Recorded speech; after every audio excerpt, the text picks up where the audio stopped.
கணபதியே நமக. குரு வாழ்க, குருவே சரணம். ஆன்மீக அன்பர்கள் அனைவருக்கும் இனிய வணக்கங்கள். நம்ம இந்த வீடியோ மூலமாக 2024ஆம் ஆண்டிற்கான பங்குனி மாத ராசி பலன்களை பார்க்க இருக்கிறோம். குறிப்பாக இந்த வீடியோவானது பார்த்தீங்க அப்படின்னாக்கா கடகராசிக்கான வீடியோ. இந்த கடகராசி அன்பர்களுக்கு பங்குனி மாத கிரகநிலை ஆராயும் போது உங்களோட ராசிநாதன் ராசிக்கு 10ஆம் இடத்துல உட்காந்துருக்கார். உங்களோட ராசிநாதன் ஒரு 2.25 நாட்களுக்கு ஒரு முறை ராசியை பரிமாற்றம் கொள்றதுனால அவரை வச்சு ஒன்றும் சொல்ல முடியாது. மாத கிரகங்களின் அடிப்படையில் பார்க்கும்போது இந்த மாத காலகட்டத்தில் பார்த்தீங்கன்னாக்கா உங்களுக்கு ராசிக்கு 8ஆம் இடத்துல சனியும் செவ்வாயும் சேர்ந்து இருக்கக்கூடிய மாத காலகட்டமாக இருக்குங்க. அப்போ 8ஆம் இடத்துல சனி இருக்கிறதே மிகப்பெரிய குற்றம். அதில் செவ்வாயும் சேர்ந்து இருக்கக்கூடிய காலகட்டத்தில் ஒரு சில தடைகள் ஏற்படுறதுக்கான வாய்ப்புகள் உண்டு. ஏன்னா ராசிக்கு 5ஆம் அதிபதி உங்களுக்கு முதல் தரமான யோகாதிபதினு சொல்லக்கூடிய கிரகமானது குரு பகவானும் செவ்வாய் பகவானும். அப்போ இந்த குரு பகவானும் செவ்வாய் பகவானும் சொல்லக்கூடிய கிரகமானது எந்த ஒரு இடத்துலையும் 6, 8, 12 மறையக்கூடாது. இந்த மாத காலகட்டத்தில் உங்கள் ராசிநாதன் சொல்லக்கூடிய புதன் பகவான் தனக்கு 10ஆம் இடத்தில் இருந்தாலும் கூட உங்கள் ராசிக்கு 5ஆம் அதிபதியான சனி பகவான் பார்த்தீங்கன்னா 8ஆம் அதிபதியோட தொடர்புறார். 5ஆம் இடமானது கற்பு ஸ்தானம், உங்களோட நல்லொழுக்கங்களை குறிக்கக்கூடிய இடம் 5ஆம் இடம். 5ஆம் இடம் பூர்வ புண்ணியஸ்தானம், புத்திரஸ்தானம், மாமன் ஸ்தானம் சொல்லக்கூடிய அமைப்புங்க. உங்களோட குலதெய்வத்தின் அருளை குறிக்கக்கூடிய இடம். அப்போ உங்களோட குலதெய்வமே இந்த நேரத்தில் 8ஆம் இடத்துல மறைந்திருக்கிறதுனால ஒரு சில தடைகள், தாமதங்கள், வம்பு வழக்குகள், சட்ட சிக்கல்கள், மன நிம்மதி குறையிறது, பொருளாதார நெருக்கடிகள் ஏற்படுறது, கடன்கள் அதிகரிக்கிறது, உற்றார் உடனே பகை பாராட்டு, இது மாதிரி கஷ்ட நஷ்டங்கள் சந்திக்கணுன்றது உங்கள் ஜாதகம் எழுதப்பட்ட விதிங்க. அப்போ இந்த மாத காலகட்டத்தில் எனக்கு தெரிஞ்ச அளவு நீங்கள் புதிய முயற்சி எடுக்கிறதோ, புதிய தொழில் தொடங்குறதோ, உத்தியோகம் பார்க்குறதோ, ஜாமீன் கைது போடுறதோ, கொடுக்கல் வாங்கல் விஷயமா இந்த மாதத்தில் செய்ய வேண்டாம். புதிய முயற்சிகள் கண்டிப்பாக இந்த மாதத்தில் தவிர்க்கப்படுறதா ஓரளவுக்கு விசேஷமான பலன்கள் தரும். இந்த மாத காலகட்டத்தில் புதிய முயற்சிகள் ஏதாவது எடுக்கிறீங்க அப்படின்னாக்கா அது தடைகள் ஏற்படுறதுக்கான வாய்ப்புகள் உண்டு. அது மட்டும் போதாலும் உங்கள் ராசிக்கு 12ஆம் அதிபதியும் ராசிக்கு 3ஆம் அதிபதியும் சொல்லக்கூடிய புதன் பகவான் நீசம் அடைஞ்சு உட்கார்ந்திருக்கார்.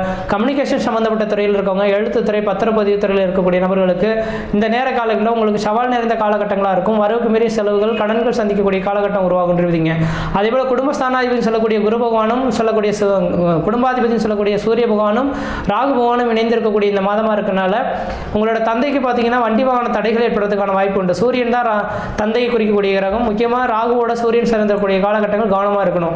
பங்குனி மாத காலகட்டத்தில் சூரியனானது மீனராசியில் வீட்டிருப்பார். மீனராசிலே ராகுவும் வீட்டிருக்கனால கண்டிப்பாக தந்தைக்கு ஆர்வத்தம் மேக்சிமம் வயதில் மூத்தவர்கள் கொஞ்சம் கவனமாக இருக்க வேண்டிய நேர காலகட்டமாக இருக்கும். முக்கியமாக இந்த மாத காலகட்டம்லாம் பார்த்தீங்கன்னா அரசியல் சூழல்கள்லாம் மிகப்பெரிய ஒரு மாற்றங்கள் சந்திக்கக்கூடிய காலகட்டம் உருவாகும். அரசியல் தலைவர்களுக்கு மிகப்பெரிய மரண செய்திகள் ஏற்படக்கூடிய காலகட்டங்களாக இருந்துட்டு இருக்கும்.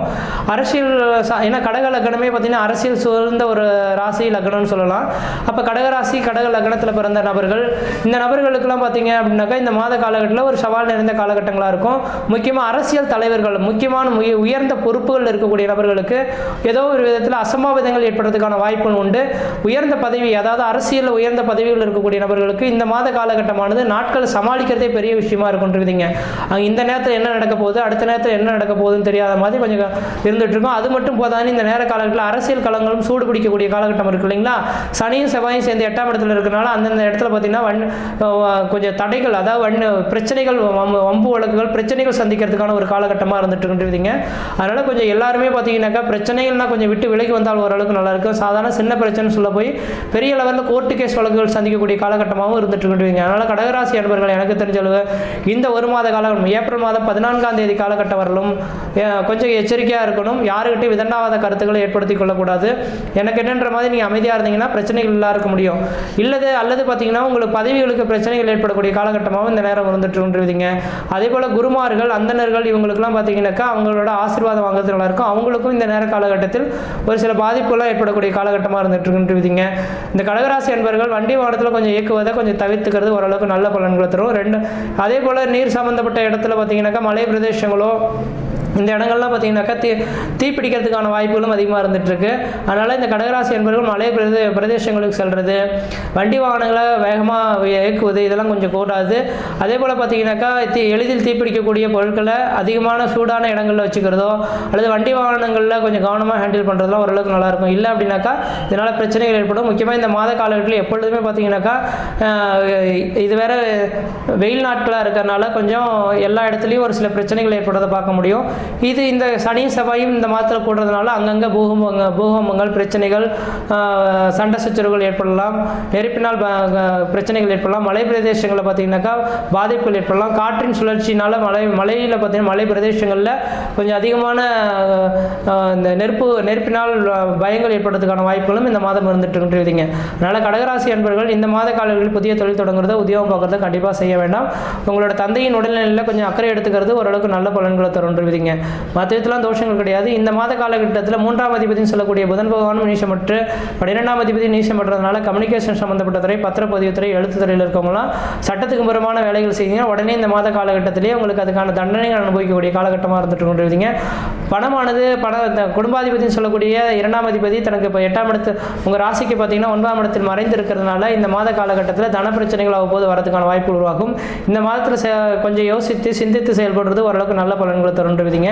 அதேபோல் 4ஆம் அதிபதி சுக்கிர பகவான் இந்த மாதத்தில் உச்சபலம் பெற போகிறார். உச்சபலம் பெற்றார் அப்படின்னாக்கா வீடுமனை வாசல், வண்டி, வாகன யோகங்கள் வாங்குறதுக்கான வாய்ப்புகள் உண்டு. இந்த மாதத்தில் ஏதாவது ஒரு வேளை வீடுமனை வாசல் வாங்கணும், வீடுமனை வாசல் கட்டணும்னாக்கா அதுக்காக விரைவு செலவுகள் செய்கிறது ஓரளவுக்கு நல்ல பலன்களை தரும். ஆனால் 5ஆம் அதிபதினு சொல்லக்கூடிய கிரகமானது தனக்கு 10ஆம் இடத்துல உட்காந்துருக்கனால திருமணமாகி குழந்தை பேர் இல்லைன்னு காத்திருக்கக்கூடிய நபர்களுக்கு இந்த மாதத்தில் குழந்தை பேர் உருவாகிறதுக்கான ஒரு நல்ல காலகட்டமாகவும் இருந்துட்டு இருக்குதுங்க. அப்போ இதன் அடிப்படையில் பார்க்கும்போது தெளிவாக சொல்ல வரங்க, கொஞ்சம் எல்லா விஷயத்துலையும் ஒரு சில தடை தாமதங்கள் இருந்தாலும் கூட கொஞ்சம் எச்சரிக்கையாக இருக்கணும். ஒரு நல்லது நடக்கக்கூடிய காலகட்டங்களாக இருக்குது. ஆனால் தொழில் சார்ந்த விஷயங்களில் மிக மிக எச்சரிக்கையாக இருக்கணும். விதண்டாவாத கருத்துக்களை விட்டு விலகி வந்துட்டோம். வண்டி வாகனத்தை விட்டு இயக்கிறத கொஞ்சம் குறைச்சிக்கிறது ஓரளவுக்கு நல்லாயிருக்கும். சண்டைனா கொஞ்சம் விட்டு விலகி வர்றது ஓரளவுக்கு நல்லா இருக்குன்றீங்க. மற்ற விதத்தில் உங்களுக்கு எந்த விதத்தையும் தோஷங்கள் பாதிக்கக்கூடிய சீரும் சிறப்பாக இருப்பீங்க, நலமாக இருப்பீங்க. நன்றி, வணக்கம்.